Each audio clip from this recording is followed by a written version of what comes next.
In Veneto ci sono 2.327 cantieri aperti su un totale di 58.187 di edifici interessati. Si stima che siano coinvolte 17 famiglie per oltre 600 milioni di lavori a rischio.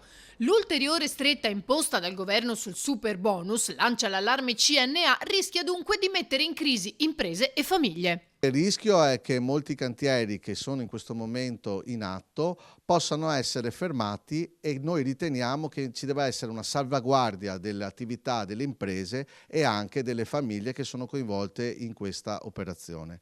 Riteniamo inoltre che la partita della cessione del credito e dello sconto in fattura siano due strumenti che hanno avuto delle distorsioni, ma che debbano essere comunque tenuti in considerazione una dinamica di certezza.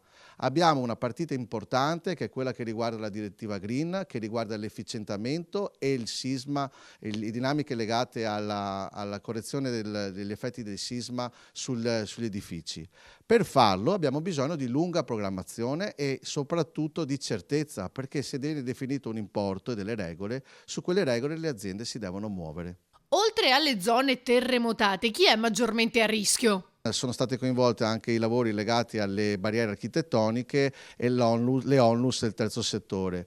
Queste erano escluse dall'ultima modifica di blocco totale del superbonus e adesso entro il 4 di aprile queste operazioni devono essere codificate in maniera definitiva. In attesa del decreto definitivo, CNA lancia dunque un appello al governo. Lo lanciamo per chiudere questa partita senza ulteriori strascichi, soprattutto per quelli che si trovano in una fase di definizione finale delle proprie attività e dei lavori.